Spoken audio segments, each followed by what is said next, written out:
ከማስሩ ወሰዱሱ ለየካቲት በዛቲ ዕለት አይረፍ።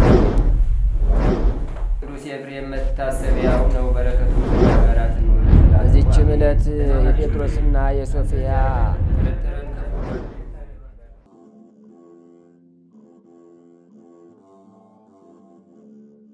በስመ አብ ወወልድ ወመንፈስ ቅዱስ አሐዱ አምላክ አማስሩ ሐሙሱ ለመጋቢት በዛቲ ዕለት አይረፈት ቅድስት መስተጋድልት ሳራ መነኮሳይት። አንድ አምላክ በሚሆን በአብ በወልድ በመንፈስ ቅዱስ ስም መጋቢት 15 በዚች ቀን የከበረች ተጋዳይ መነኮሳይት ሳራ አረፈች። ይህችም ቅድስት ከላይኛው ግብጽ ናት። ወላጆቿም የክብር ባለቤት ክርስቶስን የሚያመልኩ ክርስቲያኖች ናቸው። እጅግም ባለጸጎች ነበሩ። ነገር ግን ከእርሷ በቀር ልጆች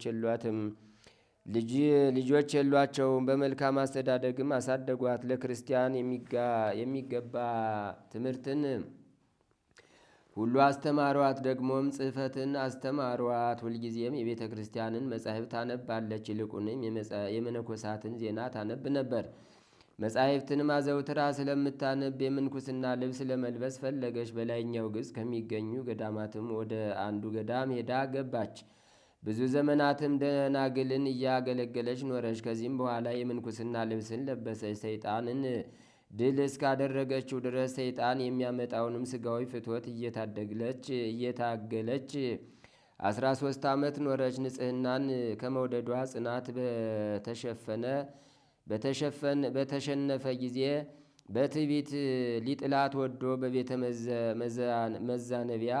መዛነቢያ ልትጸልይ ቁማ ሳለች ተገልጦ ሳራ ሆይ ሰይጣንን ድል አድርገሽዋልና ደስ ይበልሽ አላት። እርሷም መልሳ እኔ ደካማ ሴት ነኝ፣ በክብር ባለቤት ጌታዬ ኢየሱስ ክርስቶስ በቀል ድል አድርጌ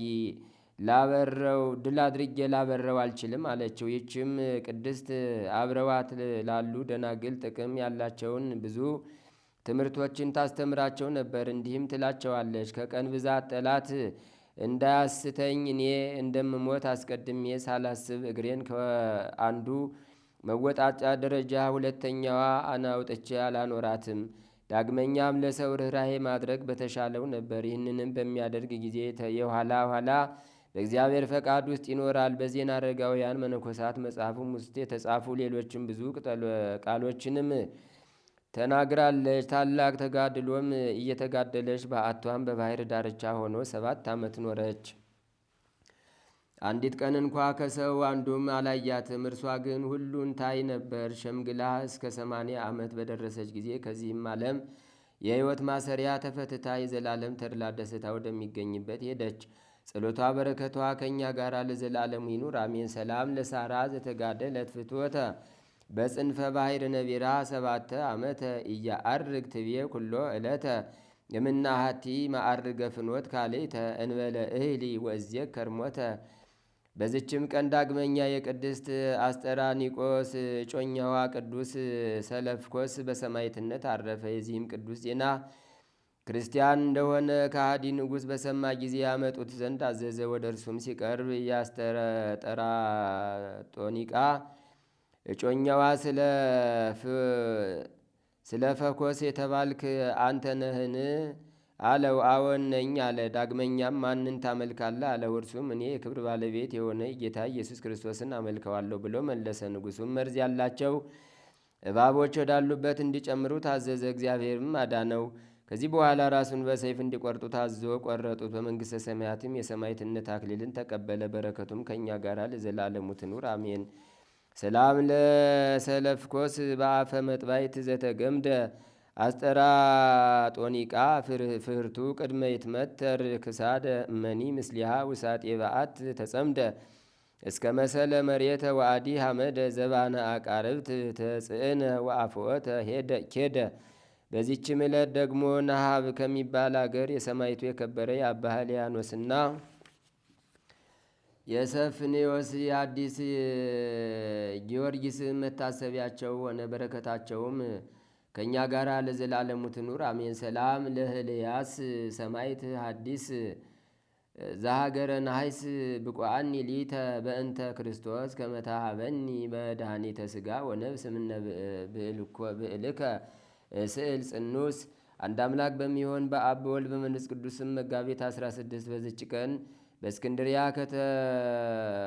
ከተሾሙ አባቶች ሊቀ ጳጳሳት 47ተኛ የሆነ የእስክንድሪያ ሊቀ ጳጳሳት የከበረ አባት አባ ሚካኤል አረፈ። ዛቅረብኩ ማይሌታ ዘኪርያ ይላፈ ምለተ ጸምዱ ከዘልፈለላ አነብብቶ ከብዘንዴቴ መጽሐፈን ተረሰይ ከግዚኦ ጸዲቀ መበለት ኩፈ ምላቡ ላን ዘተርፈ ነቢያት ቅዱሳን ሐዋርያት ሰባክያን ሰማዕታት ጻድቃን ደናግላዲ ወመነኮሳት የራን ባርኩ ባርኮ ጉባኤ ዛቲ መካን እስከ አረጋዊ ሊቅ ወንዑስ ሕፃን ለዘ ጻፎ በክርታስ ወለዛ ጻፎን ዘይደርስ ወለዛ አንበቦ ለዘ ተርጎሙ በልሳን አዲስ ወለዘ ሰማ ቃሎ በዝነ መንፈስ በጸሎተሙ ማርያም አራቂተ ኩሉም ባይ ስቡረ የመሐረነ ኢየሱስ ክርስቶስ። በስመ አብ ወወልድ ወመንፈስ ቅዱስ አሐዱ አምላክ አማስሩ ወሰዱሱ ለመጋቢት በዛቲ ዕለት አይረፈ አብ ቅዱስ ሊቀ ጳጳሳት ዘእስክንድርያ አባ ሚካኤል ሙልቆሙ ለአበው ሊቃነ ጳጳሳት። አንድ አምላክ በሚሆን በአብ በወልድ በመንፈስ ቅዱስ ስም መጋቢት 16 በዝች ቀን በእስክንድርያ ከተሾሙ አባቶች ሊቃነ ጳጳሳት 47ተኛ የሆነ የእስክንድርያ ሊቀ ጳጳሳት የከበረ አባት አባ ሚካኤል አረፈ። ይህም አባት በአስቄጥስ በአባ መቃርስ ገዳም መንኩሶ በገድል ተጠምዶ ኖረ። ከእርሱ በፊት የነበረ ሊቀ ጳጳሳት አባ ቴዎድሮስ ባረፈ ጊዜ በላዩ የትንቢት መንፈስ ያደረበት አንድ ጻድቅ ሰው እስከ ማስረጃቸው ድረስ የኤጲስቆጶሳት ስብሰባ አድርገው ለዚች ሹመት ስለሚሻል ሲመክሩና ሲመረምሩ ብዙ ቀኖችን ኖሩ። ከዚህም በኋላ ያ ሰው እኔ በአባ መቃርስ ገዳም በነበርኩ ጊዜ ስጸልይ የሊቀ ጵጵስና ሹመት ለሚካኤል ይገባዋል፣ ለዚች ሹመት የሚሻል እሱ ነውና የሚል ቃልን ከሰማይ ሰማው አላቸው። ሁሉም ስለ ትሩፋቱ ተናገሩ። ስለ እርሱም ተስማምተው ከገዳሙ ወደ እስክንድርያ ሊያመጡት ከምስር ገዥ ዘንድ ደብዳቤ ጽፈው ያዙት። ሊያመጡትም ሲሄዱ ስለ ገዳሙ አገልግሎት ከሽማግሎች መነኮሳት ጋር ወደ ጋዛ ከተማ ሲመጣ በመንገድ አገኙት። ይዘውም አሰሩት። ወስደውም በመስከረም ወር በ17 ሊቀ ጵጵስና ሾሙት። ያችም ዕለት በጌታ ደም የከበረ መስቀል በዓሉ የሚከበርባት ናት። ይህም የሆነው ከዲዮቅልጥያኖስ ዘመን በኋላ የሐሚድ ልጅ ኤልሲድ በሚገዛበት ዘመን ነው። በሹመቱ ወራትም መርዋን አልጋዲን ነገሰ። የእስክንድርያም አገር ሰዎች ከጥቂት ካፊያ በቀር ብዙ ዝናብ ሳይሰንምላቸው ብዙ ዓመታትን ኖሩ። በዚያች እርሱ በተሾመባት ቀን በሁለተኛውም በሦስተኛውም ብዙ ዝናብ ዘንቦላቸው እጅግ ደስ አላቸው።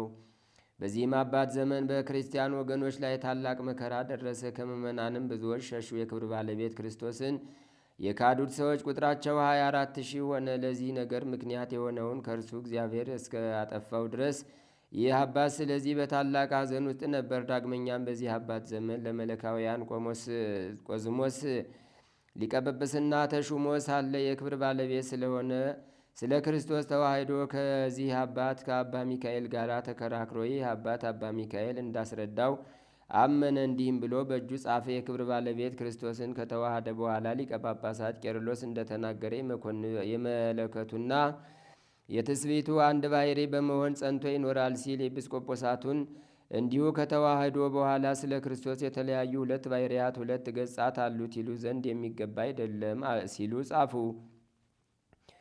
ሐዋርያትም በሰበሰቧት በከበረች በአንዲት ቤተ ክርስቲያን ውስጥ በአንድነት ጸንተው ሊኖሩ ተስማሙ። ከዚህም በኋላ ከእስክንድርያ ሰዎች መለካዊ የሆነ ስሙ አንስጣሴዎስ የሚባል ሰው በላያቸው ጥፋትን አመጣ። እርሱም ኤጲስቆጶስነትን እንዲሾሙት ሽቶ አልሾሙትምና፣ ስለዚህ ወደ እስላሞች ንጉሥ ሄዶ በአባ ሚካኤል ነገር ሰራበት። ከአመፀኛ ነገሥታትም ብዙ መከራ ደረሰበት። ጽኑ የሆነ ስቃይም አሰቃዩት። ብዙ ግርፋትም ገርፈው ለረጅም ጊዜ በእግር ብረት አሰሩት። አንገቱንም በሰይፍ ሊቆርጡ ወደ መኮንኑ አቅርበውት ነበር። ስለ መንጋዎቹም ጥበቃ እግዚአብሔር አዳነው። ዳግመኛ በመርዋን አልጋዲ ዘመነ መንግሥት የሙሴ ልጅ በሆነ በንጉሥ አገልጋይ አደባባይ በታላቅ ስቃይ አሰቃዩት። መኮንኑም ገንዘብ እንዲሰጠው ሽቶ ሊቀ ጳጳሳቱን አባ ሚካኤልን አሰረው። ሰዎችም መጥተው ዋስ ሆነው አመጡት። ምጽዋትም ጠይቆ ለመኑት። ለመኮንኑ ብዙ ገንዘብ አምጥቶ እንዲሰጠው ወደ ላይኛው ግብፅ ወሰዱት። ይህ አባትም ወደ ላይኛው ግብፅ በሄደ ጊዜ በዚያ ብዙ ታምራትን አድርጎ የክብር ባለቤት ክርስቶስን የካዱትን ምዕመናንን ብዙዎቹን ወደ ቀናች ሃይማኖት መልሶ አስገባቸው። የኢትዮጵያ ንጉሥም ይህን አባት የእስላሞች መኳንንት እንዳሰቃዩት በሰማ ጊዜ ፍጹም ሐዘንንም አዘነ። መንፈሳዊ ቅናትንም ቀንቶ ወደ ግብፅ አገር ዘምቶ ከላይኛው ግብፅ አደረሰ። ከእርሱ ጋርም 100,000 ፈረሰኞች አርበኞች፣ 100,000 በበቅሎ የተቀመጡ አሁንም በግመል የተቀመጡ 100,000 አርበኞች ወታደሮች ነበሩ። ብዙ አገሮችንም አጠፉ፣ ብዙዎችንም ማረካቸው። የግብፅ ንጉሥም ይህን ሁሉ የሆነው ስለ ሊቀ ጳጳሳቱ ስለ አባ ሚካኤል እንደሆነ አውቆ ከስራቱ ፈጥኖ ፈታው፣ ታላቅ ክብርንም አከበረው። እንዲህም የክርስቲያንን ወገኖች ሁሉ እጅግ አስከበራቸው። ከዚህም በኋላ ለኢትዮጵያ ንጉሥ ደብዳቤ ጽፎ ይልክ ዘንድ ወደ አገሩም እንዲመለስ ያዝዘው ዘንድ የግብፅ ንጉሥ ይህን አባት አባ ሚካኤልን ለመነው። ይህም አባት ወደ ኢትዮጵያ ንጉሥ እርሱንና መኳንንቱን መሳፍንቱንና ሰራዊቱን እየባረከና እየመረቀ ደብዳቤ ጽፎ ላከ። እንዲህም አለው፣ እነሆ በአንተ ምክንያት ከእስራትና ከስቃይ ሁሉ እግዚአብሔር አድኖናልና አሁን ወደ ሀገር በሰላም በፍቅር ተመለስ። ስለ እኔና ስለ ክርስቲያን ወገኖች ሁሉ ስለ ደከምክ መልካም ዋጋህን እግዚአብሔር በመንግሥተ ሰማያት ይስጥህ። የኢትዮጵያ ንጉሥም የዚህን አባት የሊቀ ጳጳሳት አባ ሚካኤልን ደብዳቤ ባነበበ ጊዜ ፈጥኖ ተነስቶ ወደ ሀገሩ በሰላም በፍቅር አንድነት ተመለሰ። አባ ቆዝሞስና ወገኖቹም ከሊቀ ጳጳሳት አባ ሚካኤል ጋር በተስማሙ ጊዜ አባ ቆዝሞስ በውዴታው ለምስር ኤጲስቆጶስ ሆኖ ተሹሞ ከዚህ አባት ከአባ ሚካኤል ስልጣን በታች ሆነ። ይህም አባት መልካም ተጋድሎውን በፈጸመ ጊዜ ወደ ወደደው እግዚአብሔር የሄደ አማላጅነቱ በረከቱም ከእኛ ጋር ለዘላለሙ ይኑር አሜን። ሰላም ለሚካኤል እንተነበረ ገዳመን ዘይትጋደል ፍጹመ ሊቀ ጳጳሳት ዝንቱ በዕለተ ተሰይመ መልዕልተ ምድር ገብረ ሰላመ ሰማይኒ ወሃበ ዝናመ ዛቅረብኩ ማሕሌታ ዘኪርያ ይላፈም ለተጸምዱክ። አንድ አምላክ በሚሆን በአብ በወልድ በመንፈስ ቅዱስ ስም መጋቢት 17 በዚች ቀን ጌታችን ኢየሱስ ክርስቶስ የሚወደው በአራተኛው ቀን ከመቃብር ያስነሳው የከበረ ጻድቅ አልዓዛር አረፈ። በዚችም ዕለት አናጉንስጢስ ቴዎቅሪጦስ በሰማዕትነት አረፈ። በዚችም ቀን ደግሞ የተጋደ የቅዱስ ጊዮርጊስና የሰማዕቱ ተላስስ የኤጲስቆጶስ ዮሴፍ መታሰቢያቸውና የሊቀ ካህናት ኒቆር የሥጋው ፍልሰት ነው። በረከታቸው ከእኛ ጋር ለዘላለሙ ትኑር አሜን። ዛቅረብኩ ማሕሌታ ዘኪርያ ይላፈም ለተጸምዱ ከዘልፈ ለላ አነብብ ተወከብ ዘንዴቴ መጽሐፈን ተረሰይ ከግዚኦ ጸሪቀ መበለቱ ኩፈ ምላውላን ዘተርፈ ነቢያት ቅዱሳን ሐዋርያት ሰባኪያን ሰማዕታት ጻድቃን ደናግል አድኅዩ መነኮሳት ሄራን ባርኩ ጉባኤ ዛቲ መካን እስከ አረጋዊ ሊቅ ወንዑስ ሕፃን ለዘጸሐፎ በክርታስ ወለዛ ጻፎን ዘይደርስ ወለዛ አንበቦ ወለዘ ተርጎሞ በልሳን አዲስ ወለዘ ሰማ ቃሎ በዝነ መንፈስ በጸሎተሙ ማርያም አራቂተ ኩሉም ባይስ ህቡረ መሐረነ ኢየሱስ ክርስቶስ ታምሪሃ ለእግዝእትነ ቅድስት ድንግል በክሌ ማርያም ጸሎታ ወበረከታ ወምረታ ፍቅር ወልዳ ያህሉ ምስለ ኩልነ ህዝበ ክርስቲያን ለዓለም ዓለም አሜን። ልመናዋ ክብሯም ለእኛ በዘላለም በእውነት ይደርብና አምላክን የወለደች በሁለቱም ወገን ድንግል የሆነች በድንጋሌ ሥጋ በድንጋሌ ነፍስ የጸናች ክብርት እመቤታችን ያደረገች ታምር ይህ ነው። ከካህናት ወገን የምትሆን ሐና የምትባል ሚስት ያገባ ኢያቄም የሚባል ከነገደ ይሁዳ የተወለደ አንድ ሰው ነበረ። ሁለቱም እግዚአብሔርን የሚወዱ እግዚአብሔር የሚወዳቸው ደጋግ ነበሩ። በስራ ሕግ ጸንተው ይኖሩ ነበር። ሚስቱ ግን መክና ትኖር ነበር። ልጅም ስላልነበራት አዝነው ተክዘው ይኖሩ ነበር። ዕለት ዕለት ወደ ቤተ እግዚአብሔር እየሄዱ ልጅ ሰጣቸው ዘንድ በሐዘን በለቅሶ ልመናቸውን ወደ እግዚአብሔር ያቀርቡ ነበር። ከገንዘባቸውም ከፍለው ለድሆች፣ ለጦም አዳሪዎች ለቤተ እግዚአብሔር ይሰጡ ነበር። እግዚአብሔርም ልጅ በመስጠት ልመናቸውን ይቀበላቸው ዘንድ በማመን ይደረግልናል በሚል ተስፋ ጸንተው ይኖሩ ነበር። ከዕለታትም በአንድ ቀን ሐና ሚስቱና ኢያቄም ወጥተው ወደ ተክል ቦታ ገቡ። ቁመውም ሲጸልዩ ርግቦች ከልጆቻቸው ጋር ደስ ብሏቸው ሲጫወቱ አይተው ልጅ ስለሌላቸው ፈጽመው አዘኑ። ከሐዘናቸውን ብዛት የተነሳ አንቀላፍተው ተኙ። ሐናም ተኝታ ሳለች በባሏ በኢያቄም እጅ በትር እንደተያዘ ያችም በትር አብባ አፍርታ አየች። ሁለተኛም እርሱ በሐና እቅፍ ከፍሬ ሁሉ የሚበላው የሌለ የሚጣፍጥ መልካም ፍሬ ተይዞ አየ። ከእንቅልፋቸውም በነቁ ጊዜ ደስ አላቸው። በምኝታቸውም ስላዩት ነገር እርስ በርሳቸው ተነጋገሩ፣ እግዚአብሔርንም አመሰገኑ። ከዚህም በኋላ ፈቃድ እግዚአብሔር ይሁን ብለው ወደ ቤታቸው ገቡ። ከዚያም በኋላ ሐና ጸነሰች፣ ጽንሷም ታወቅ። የሰጠኸኝን ልጅ ለእግዚአብሔር መባ አድርጌ እሰጣለሁ ብላ ለእግዚአብሔር ተሳለች። በጾምና በጸሎት ተወስና በፍጹም ደስታ ለድሆችና ለጦም አዳሪዎች ምጽዋትን ስትሰጥ ኖረች። ይህንን ሁሉ ስላደረገልኝ ፈንታ ለእግዚአብሔር ምን ወረት አለው ብላ በልቧ አሰበች። ለመስዋዕት የማይሆነውን ምግብ ሁሉ ከመብላት ትከለከል ነበር። ስግደትንም ታበዛ ነበር። የሰጣትንም ይጠብቅላት ዘንድ ወደ እግዚአብሔር ትለምን ልመናን አበዛች። ከ6 ወርም በኋላ የሐና ጽንሷ ታወቀ።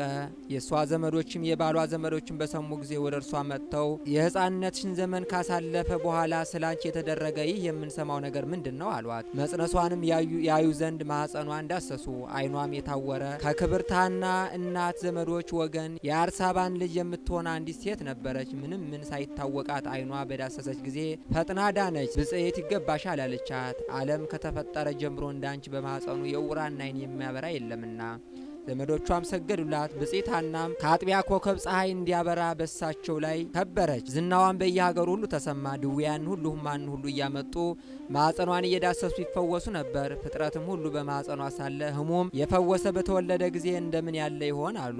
የእስራኤልም ልጆች በሰሙ ጊዜ ተሰብስበው ስለዚህ ነገር ምን እንላለን? እነሆ ኢያቄምና ሐና የእስራኤልን መንግስት አጠፋ። ሐና ጸንሳ ሳለች በማኅፀኗ ታድራለችና በእኛ ላይም ትለግስ አይደለምን አሉ። በእኛ ላይም ትነግስ አይደለምን አሉ። ከሳቸውም አንዱ ይህ ያስደንቃችኋልን?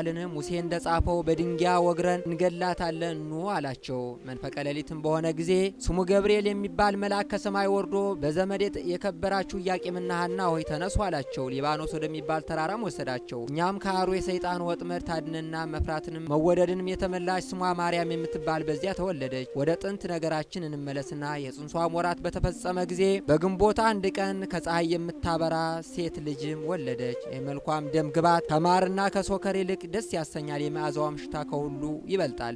ዘመዶቿና ጎረቤቶቿን በሰሙ ጊዜ ፈጽሞ ደስ አላቸውና ተሰብስበው ወደ እርሷ መጡ። ወደ እርሷም መጥተው ልጇን ባዩ ጊዜ ፈጽሞ አደነቁ። እርስ በርሳቸውም እንደዚች ያለች ብላቴና ከቶ አይተን አናውቅም ተባባሉ። ጸጋ እግዚአብሔርን በእርሷ አድሯልና የእግዚአብሔር ብርሃን በሰውነቷ ሁሉ ተመልቷልና። ከኢያቄምና ከሚስቱ ከሐና ጋርም ደስ እያላቸው የእግዚአብሔርን ቸርነት እየተነጋገሩ 7 ቀን ተቀመጡ። ያችን ብላቴና ስሟን ማርያም አሏት። ይኸውም የእግዚአብሔር ስጦታ ማለት። 7 ቀንም በፈጸሙ ጊዜ በፍቅር ወደ የቤታቸው ገቡ። ኢያቄምና ሐናም ልጃቸውን ማርያም ሲያሳድጉና ስለ ልጃቸውም ለሳቸው ስላስተዳደጓም ሁሉ እግዚአብሔርን ፈጽመው ሲያመሰግኑት 3 ዓመት ኖሩ። በጾምና በጸሎት ተወስነውም ለድሆችና ለጦም አዳሪዎች ምጽዋትን እየሰጡ በጎ ስራን መስራት አበዙ። ልጃቸው ማርያምን በንጽህና ሲያሳድጓት 3 ዓመት በተፈጸመ ጊዜ ሐና ባሏ ኢያቄምን ወንድሜ ሆይ ልጃችን ለቤተ እግዚአብሔር እንሰጥ ዘንድ ልጃችን ቤተ እግዚአብሔር ልታገለግል ነው እንጂ በዚህ ዓለም እኛን ልታገለግል እንዳልተሳልን አስብ አለችው። ኢያቄምም ይህንን ሁሉ ከሚስቱ ጋር በሰማ ጊዜ ፈጽሞ ደስ አለው። ለመንገድ የሚሆነውም ስንቅና ለቤተ እግዚአብሔር የሚሆነውን መባም ሁሉ አዘጋጁ። ቤተሰቦቿና ባልንጀሮቿም ዘመዶቻቸውም ሁሉ ጠሩ። ልጃቸውንም ይዘው ሄዱና ወደ ቤተ መቅደስ አስገቧት። ካህናት በቤተ መቅደስም ያሉ በሰሙ ጊዜ እነርሱን ለመቀበል ወጥተው መንፈሳዊ ሰላምታ ሰጧቸው። ኢያቄምና ሐናም ልጃቸው ማርያምን አመሰገኗት። በአንብሮተ እጅም ፈጽመው ባረኳት። እግዚአብሔር ሐዘናቸውን በእውነት ተቀብሏልና ቸር በምትሆን በዚች ልጅም ደስ አሰኝቷቸዋልና አሏቸው። እመቤታችንም ለእግዚአብሔር ለእናትነት የተመረጥሽ ንዑድ ክብርት ሆይ ፍቅር ይገባሻል አሏት። ታቅፈውም ይዘው በታኅሳስ 3 ቀን በእግዚአብሔር ፍቅር ወደ ቤተ መቅደስ አስገቧት። ልመናዋ ክብሯ ለዘላለም በእውነት ይደርብን።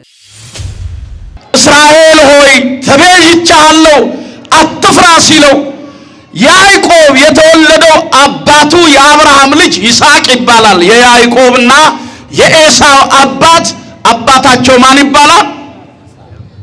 ማን ይባላል? ይኸውላችሁ አንዴ ደመናውን አንዴ ፀሐዩን እያፈራረቀ እግዚአብሔር ትኩሱንም ቀዝቃዛውንም እያደረገ እየመገበን ነው። ኧረ አመስግኑት እባካችሁ። እኔ እዚህ ለመኖራችሁ ነው የምጠይቃችሁ፣ መልሱልኝ እሺ። የያዕቆብና የኤሳው አባት ይስሐቅ ይባላል። ማን ይባላል? እናታቸው ርብቃ ትባላለች። ማን ትባላለች? አዎ ይስሐቅ ስለ ሚስቱ ስለ ርብቃ እግዚአብሔር ፊት መድኃኔዓለም ፊት ብዙ ጊዜ ቆሟል። ከወገቡ ፍሬ ከሷ ማኅፀን ልጅ እንዲሰጠው ይስሐቅ ስለ ሚስቱ ስለ ርብቃ ደጋግሞና አብዝቶ በእግዚአብሔር ፊት ቆሟል። ዛሬም ስለጎደለን ነገር በመድኃኔዓለም ፊት እንቆም። ስለ ሀገራችን ስለ ኢትዮጵያ በመድኃኔዓለም ፊት እንቆም። ስለ ቤተ ክርስቲያናችን በመድኃኔዓለም ፊት እንቆም። እግዚአብሔር እንዲለመን አብዝቶ ደጋግሞ ቆመ ይላል። ይስሐቅ አንድ ጥያቄ እየጠየቀ እግዚአብሔር 2 መልስ መለሰለት። ክብርና ምስጋና ለስሙ ይሁን። ይስሐቅ አንድ ዘር ስሙን የሚያስጠራ ዘር እንዲተካ ነበር መድኃኔዓለምን የጠየቀው። የኔና የእናንተ አምላክ መድኃኔዓለም ታዲያ በርብቃ ማኅፀን 2 ልጆች አኖረ። ከይስሐቅ ወገብ ከርብቃ ማኅፀን ሁለቱን ልጆች ያዕቆብንና ኤሳውን እግዚአብሔር ለይስሐቅ ሰጠው። ልብ በሉ። ነገር ግን ይልና ያዕቆብና ኤሳው በእናታቸው ማህፀን ምን ይሉ ነበር ነው የሚለው መጽሐፍ። ምን ይሉ ነበረ? ጎበዞች እናቶች ይገፋፉ ነበረ። ኤሳውና ያዕቆብ በእናታቸው ማህፀን ይገፋፉ ነበር አለ። አዎ ዛሬም ርብቃ የተባለች ኢትዮጵያ ልጆቿ ይገፋፋሉ በእናታቸው ማህፀን። ኢትዮጵያ የተባለች ርብቃ ዛሬ ልጆቿ የሚገፋፉበት ዘመን ላይ ነው። ትልቅ ትንሹን የሚያሳድድበት፣ ትንሹ ለትልቁ የማይተኛበት ዘመን። ርብቃ ኢትዮጵያ ርብቃ የበላችው ሳይጫናቸው የጠጣችው ሳይጎረብጣቸው ያዕቆብና ኤሳው በእናታቸው በርብቃ ማህፀን ይገፋፉ ነበር። ርብቃ የተባለች ኢትዮጵያ፣ ርብቃ የተባለች ቤተ ክርስቲያን ዛሬ ልጆቿ እየተገፋፉ ነው። አንዱ አንዱን እያሳደደው ነው። በቃኝ የሚል ጠፍቷል። ሁሉ አግበስባሽ ነው። ለኔ ባይ ብቻ የተራበውን የሚያይበት አይኑ የተደፈነበት፣ ጆሮ ከመስማት የዘገየበት፣ መተዛዘን የጠፋበት ርብቃ ኢትዮጵያ፣ ርብቃ ቤተ ክርስቲያን ናት። እውነት ሐሰት ተናገሩ። እውነት ሐሰት? አዎ ኦርቶዶክሳውያን። ከዚህ የተነሳ ያዕቆብ የወንድሙን የኤሳውን ተረከዝ ይዞ ከርብቃ ማህፀን ወጣ።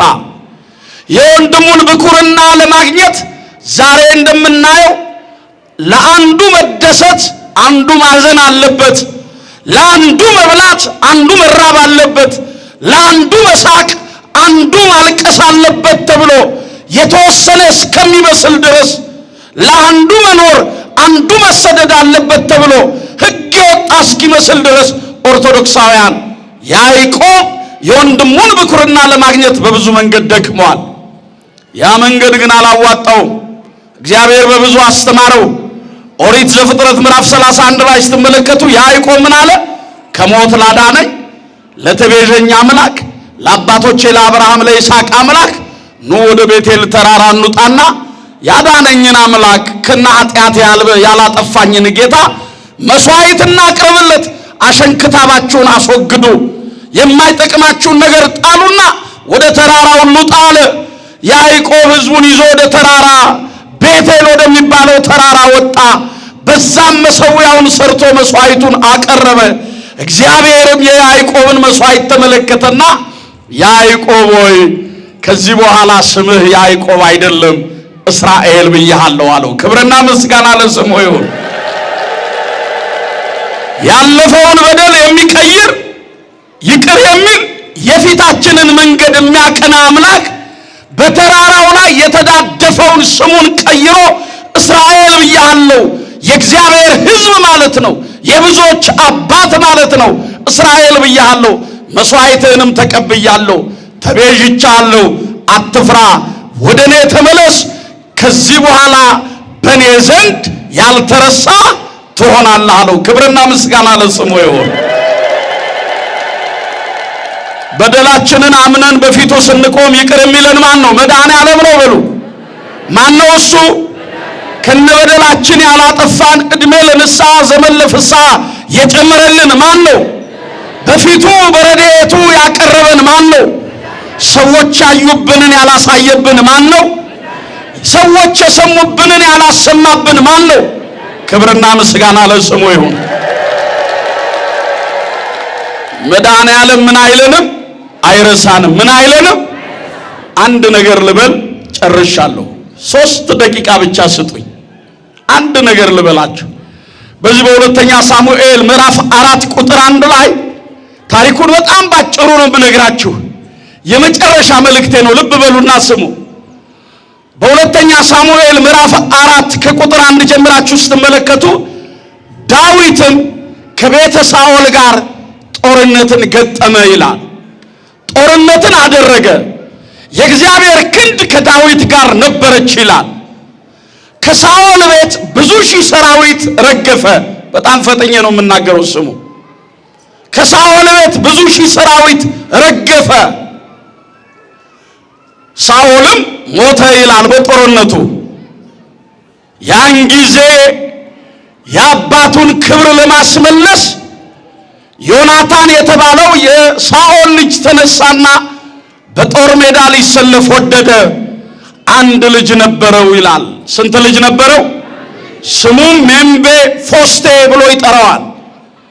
ይህንን ሕፃን ልጅ ለሞግዚት ይሰጥና ዮናታን ወደ ጦርነቱ ሜዳ ስፍራ ወጣ። አባቱን ተከትሎ እሱም ሞተ ይላል። የዮናታንን ልጅ በሞግዚትነት የተቀበለችው ያቺ ሴት ከጦርነቱ ለማምለጥ መንገድ ስትጀምር፣ ሩጫ ስትጀምር ልጁ ከጀርባዋ ላይ ይወድቅና እጅና እግሩ ሽባ ሆነ ይላል። በዚህ ሰቀቀን ውስጥ ያለች ኢትዮጵያ ነች። በዚህ መከራ ውስጥ ያለች ኢትዮጵያ እግዚአብሔር ይታደግልን። የእግዚአብሔር ልጆች ዛሬ ልጆቻችን በትምህርት ገበታቸው ላይ የሚሰሙት የመምህሩን ድምፅ ሳይሆን የጥይት ድምፅ ነው። ምን ተፈጠረ ብሎ ገበሬው የዘራውን መከራ ያየበትን ከሰኔ ከነሐሴ ጀምሮ ከላይ ውሃ ከታች ውሃ የወረደበት የዘራውን ዳርና ታኅሳስ ላይ አጭዶ በውድማው ላይ ወቅቶ ወደ ጎተራው በሚያስገባበት ሰዓት እንደከመረው ክምሩ በጥይት የሚነድበት ዘመን ላይ ነው ያለነው። እግዚአብሔር ቸርነቱን ለሁላችን የሚያደርግልን የሚተዛዘነውን መንፈስ ይስጠን። የኢትዮጵያን ገጽታ ይመልስልን። ሁላችንም የሰላም ሰባኪዎች ያድርገን።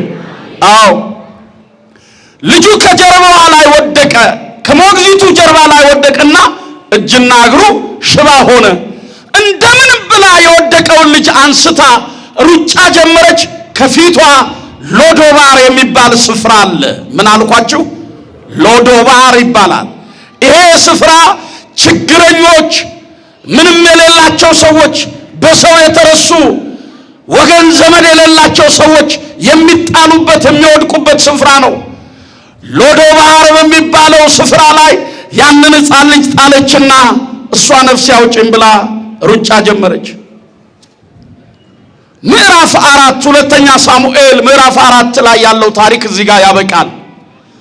ምዕራፍ 5 ላይ የለም ይሄ ታሪክ። ምዕራፍ 6 ላይ ይሄ ታሪክ አይቀጥልም። ምዕራፍ 7 ላይ የለም። ምዕራፍ 8 አሁንም ይሄ ታሪክ የለም። ምዕራፍ 9 ላይ እንዲህ ሲል ይጀምራል። ከቃሉ ጋር ናችሁ? እንዲህ ሲል ይጀምራል። ዳዊትም ጦርነቱን በፈጸመ ጊዜ በቤተ መንግስቱ ትልቅ ግብዣን አደረገ ይላል። ትልቅ ግብዣን አደረገ።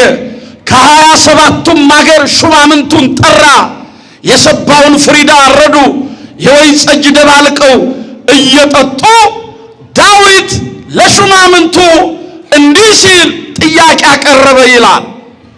ጦርነቱ በድል ተጠናቀቀ። የእግዚአብሔር ክንድም ከኛ ጋር ነበረች። ለጠላታችንም አሳልፎ አልሰጠንም። ከሳኦል ቤት ሳኦልና ብዙ ሺህ ሰራዊት ረግፈዋል፣ አልቀዋል። እንደው አንድ ጥያቄ ልጠይቃችሁ። ከሳኦል ቤት ለስሙ ማስጠሪያ የሚሆን ለዘር የቀረ የሳኦል ዘር ነው ተብሎ ሊጠራ የሚችል የተረሳ የወደቀ አንድ ሰው እንኳን የለም ብሎ ጠየቀ። ማን ነው እሱ? የሰማኝ ብቻ ይመልስልኝ። ማን ነው እሱ? በሉ ላልሰሙት አሰሟቸው። ማን ነው እሱ? ዳዊት፣ ንጉሡ ዳዊት። ያኔ ከሹማምንቱ መካከል አንዱ ምን አለው? ንጉሥ ሆይ 1000 ዓመት ንገስ። እውነት ብለሃል። የእግዚአብሔር ክንድ ከኛ ጋር ነበረ፣ ለጠላትም አሳልፎ አልሰጠንም። ከሳኦል ቤት ሳኦልንና ሰራዊቱ እሱ ብቻ አይደለም ልጁ ዮናታንም በጦርነቱ ሞተዋል። ነገር ግን አለ ከሳኦል ቤት የሳኦል የልጅ ልጅ የዮናታን የልጅ ልጅ የሆነ ሜምፊቦስቴ የተባለ አንድ ብላቴና ዮናታን ለሞግዚት ሰጥቶ ሲሄድ ከጀርባዋ ላይ ወድቆ እጅና እግሩ ሽባ ሆኖ ሎዶባር በሚባል ስፍራ ላይ የተጣለ መብሉን ከእንስሳና ከአውሬ ጋር ያደረገ በሰው የተረሳ ሰው ወገን የሌለው አንድ ምስኪን በዛ ስፍራ ላይ አለ ብሎ ነገረው ለዳዊት። ሂዱና አምጡት አለው። ሂዱና ምን በሉት? አቤት የተረሳውን ሂዱና ምን በሉት አለ። ልብ በሉ ይሄ ታሪክ ሁለተኛ ሳሙኤል ምዕራፍ 4 ላይ አብቅቶ ሁለተኛ ሳሙኤል ምዕራፍ 9 ላይ ነው የጀመረው። 2015 ዓመተ ምህረት 2016 ዓመተ ምህረት 2017 ዓመተ ምህረት ላይ ታሪኬ የለም የኔ ነገር አብቅቷል ብላችሁ የነበራችሁ ማምሻው ላይ እግዚአብሔር ደጃችሁን የመታላችሁ ኑ ውጡ ብሎ ከጨለማ ያወጣችሁ ቀና በሉ ብሎ ካቀረቀራችሁበት ቀና ያደረጋችሁ አይ እግዚአብሔርማ ረስቶኛል መድኃኔዓለምማ ዘንግቶኛል ብላችሁ ያማረራችሁ ሰዎች አያችሁት? መድኃኔዓለምን አያችሁት? ታማችሁ ሳላችሁ መኝታችሁን ያነጠፈ በሆስፒታል ተገኝቶ ከመድኃኒቱ በላይ መድኃኒት የሆነ ከወገናችሁ በላይ ወገን የሆነ ሰው ሲሰለቻችሁ ያልሰለቻችሁ ሰው ፊቱን ሲያዞር ፊቱን የማያዞርባችሁ መድኃኔዓለም ይሄ ነው። ክብርና ምስጋና ለስሙ ይሁን። ሂዱና አምጡት አለ። ሄደው ከነቃሬዛው ተሸክመውት ይዘው መጡና በዳዊት በቤተ መንግስቱ በሰገነቱ ፊት ለፊት አስቀመጡት ይላል። ያን ጊዜ ይሄ ብላቴና ዳዊትን እንዲህ አለው፣ ንጉሥ ሺህ ዓመት ንገስ፣ የተረሳሁትን እኔን የተጣልኩትን እኔን ሰው የሌለኝን እኔን እንዴት አስታወስከኝ አለው። አይገርማችሁም? ኦርቶዶክሳውያን ሰው ቢረሳን ማን ያስታውሰና? ሰው ቢገፋን ማን ይደግፈና? ይሄ ነው የትምህርታችን ሐሳብ። እንዴት አስታወስከኝ? ጠይቁት እስቲ። ለዚህ አደረስከኝ እኔ ማን ነኝ? እንዴት እንደወደቅኩ አልቀረው? እንዴት ቀና አደረከኝ? በየትኛው ስራዬ ጨለማውን አሳልፈ ለዚህ አደረስከኝ? በየትኛው በጎነቴ እግሮቼ ተራምደው ወደ ቅድስና ስፍራ መጡ? በየትኛው አንደበቴ ላመስግን? ጠዋት ሌላ ከሰዓት ሌላ በምናገርበት በየትኛው አይኔ ክብርህን ልመልከት? እንዴት አስታወስከኝ በሉት። እንዴት አስታወስከኝ ብሎ ጠየቀ ይሄ ብላቴና። ንጉሡም መለሰለት፣ አንተ ብላቴና ይህንን ያደረገልህ እኔ ሳልሆን እግዚአብሔር ነው አለው። ክብርና ምስጋና ለስሙ ይሁን። እኔ ሳልሆን ማን ነው አለው? ማን ነው? እግዚአብሔር አደረገ፣ እግዚአብሔር ሰራ።